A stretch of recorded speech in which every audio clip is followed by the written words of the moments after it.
What do you carry from those who came before you? Not the things you were taught in school, not the sanitized history. I'm asking, what do you feel when you think about your ancestors? Do you know their names? Can you picture the landscapes that shaped them? Do you speak the language they spoke, practice what they practiced, walk the paths they walked? For most of us, the answer is no.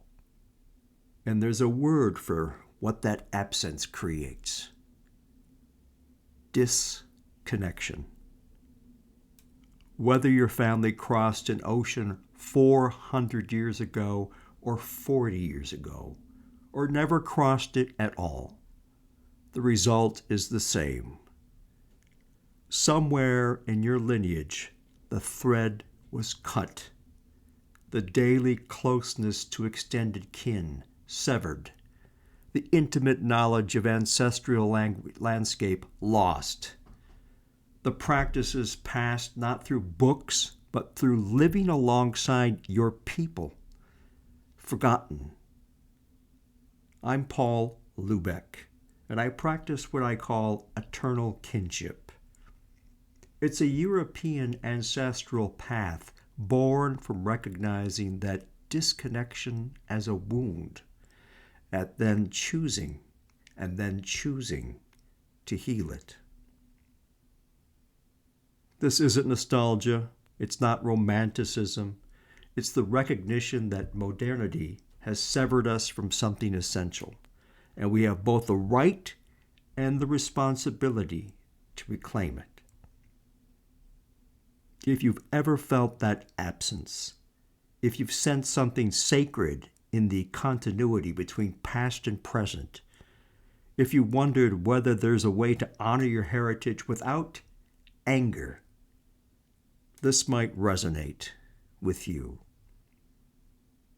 Today, I want to explain what eternal kinship is, where it comes from, and why it matters. But first, you need to understand the wound it addresses. The wound of forgiving doesn't discriminate. It reaches everyone, regardless of where they live or how long their family has been there. Consider 3 people. The first immigrated recently. Their family left Europe within living memory, seeking opportunity, fleeing hardship, building something new. The crossing was real. The severing was visible and felt. Language faded. Extended family became strangers across an ocean. Ancestral landscape became photographs. Then nothing. The second is what some call a heritage American. Their family has been here for centuries, maybe since the 1600s or the 1700s. They're proud of that continuity, and rightfully so. Generations of American life have built something real and worth honoring. But somewhere in those centuries, the older story was forgotten. The European tribal ancestry, Celtic, Germanic, Slavic, Baltic, Mediterranean, became abstract. Their identity is now rooted in America, which is valid, but it's a chapter, not the whole story. Their ancestors, too, once crossed that ocean. Before America, there was something older, something that still belongs to them. The third never left. They still live in Europe, in the country their ancestors called home. No ocean was crossed, no immigration occurred, yet modernity reached them just as surely. Globalization homogenized their culture. Ancient traditions were replaced by interchangeable consumer life. The blending of peoples and practices diluted what had been distinct for millennia. They live on, on an ancestral soil, but maybe just as disconnected from their tribal heritage as anyone in Ohio or Ontario. 3 different people, 3 different circumstances, one shared wound. Because the enemy of ancestral continuity was never just immigration.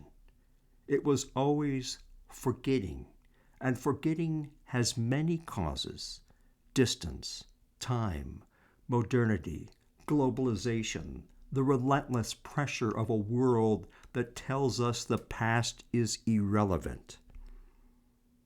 You might carry a surname you can't translate, tied to a place you've never seen, in a language you don't speak. You might know your ancestors were Celtic or Germanic or Slavic, but have no real felt connection to what that means. You might live within miles of where your ancestors farmed for centuries and still feel that absence.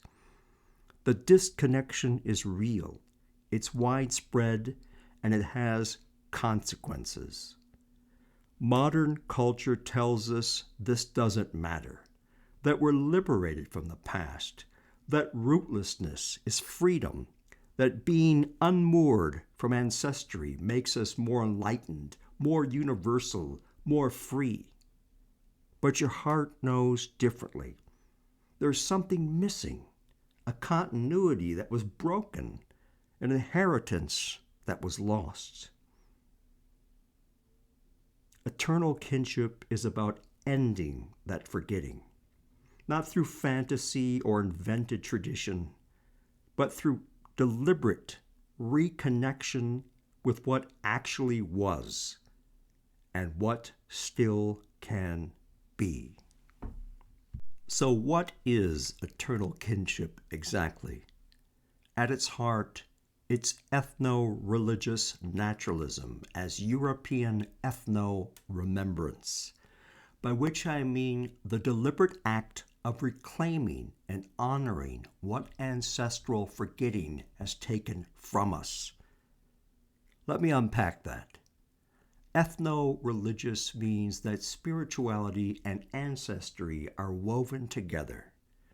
Your relationship with the sacred flows through your people's history, their landscapes, their way of seeing the world. This isn't a universal religion. It's particular, rooted in European heritage. Naturalism means finding the divine in nature itself, not a supernatural deity standing outside creation, but the sacred present in all of the natural world.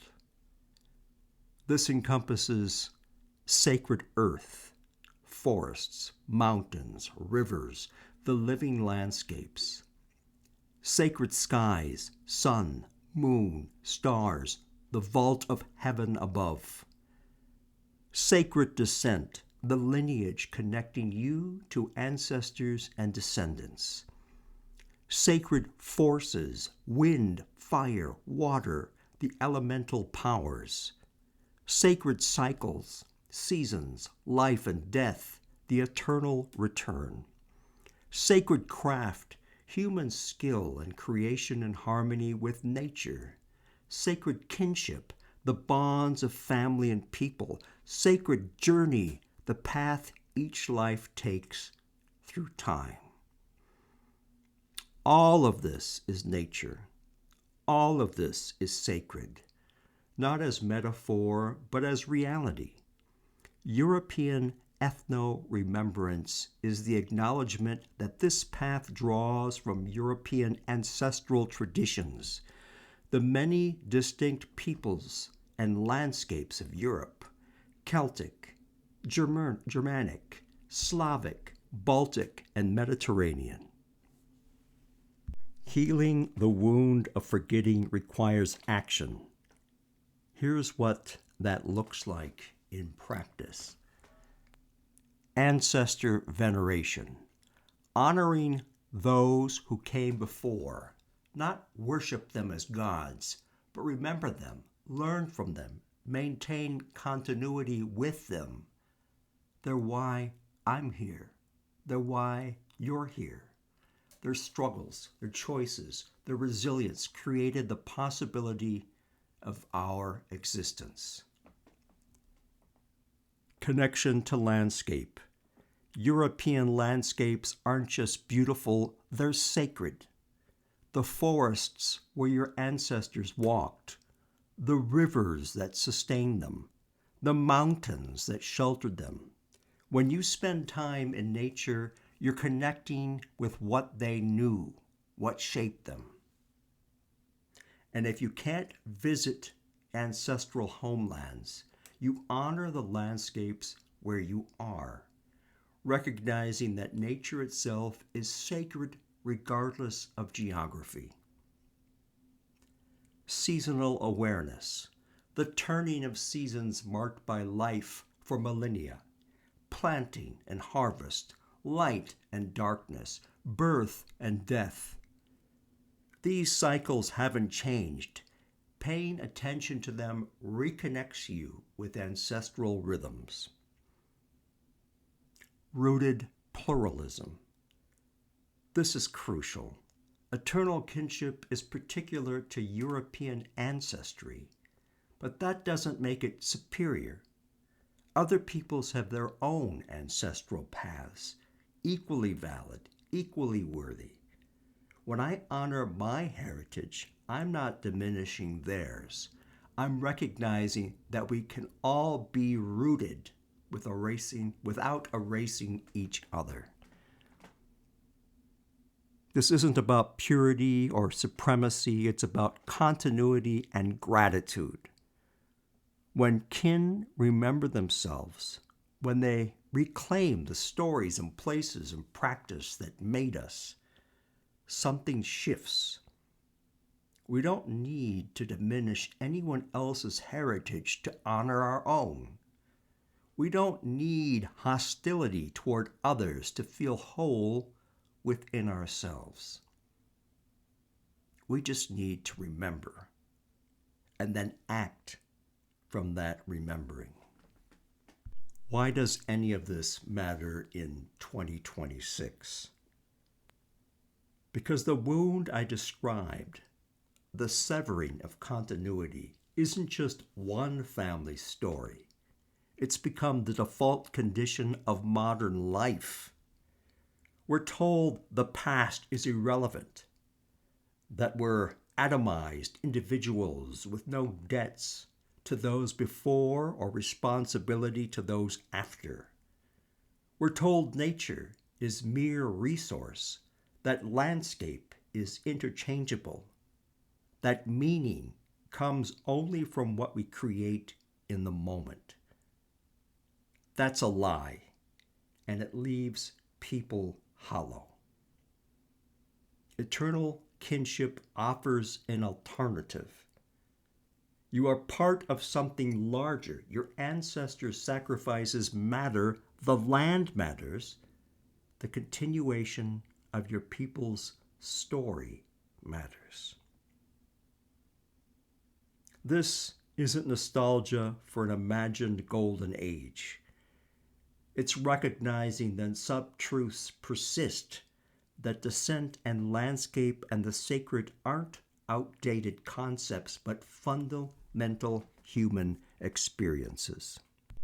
And here's what makes this different from hierarchical nationalism or supremacy. Rootedness doesn't require diminishing others. Security in your own heritage doesn't demand diminishing others. When you know where you're from, you stand differently.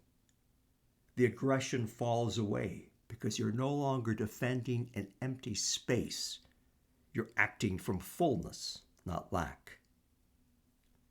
When you're genuinely rooted, you don't need to tear others down.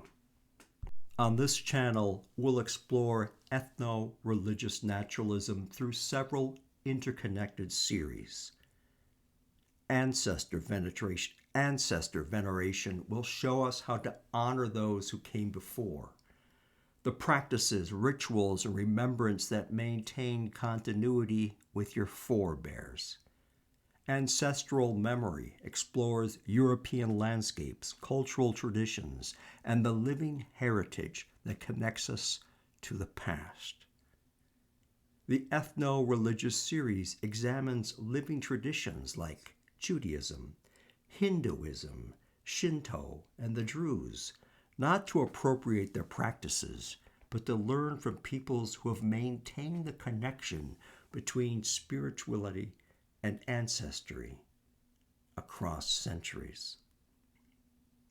I'll also share content from my book, Eternal Kinship, A Natural Path for European Ancestry, and discussed my historical fiction exploring alternate European histories. All of these build toward the same understanding that spirituality, ancestry, and nature are inseparable. This channel is for anyone seeking to heal the wound of disconnection, for those seeking rootedness without hatred, heritage without supremacy, and the sacred in continuity. If that resonates, subscribe. Let's become memory keepers for each other. I'm Paul Lubeck. This is Eternal Kinship. Thank you for listening.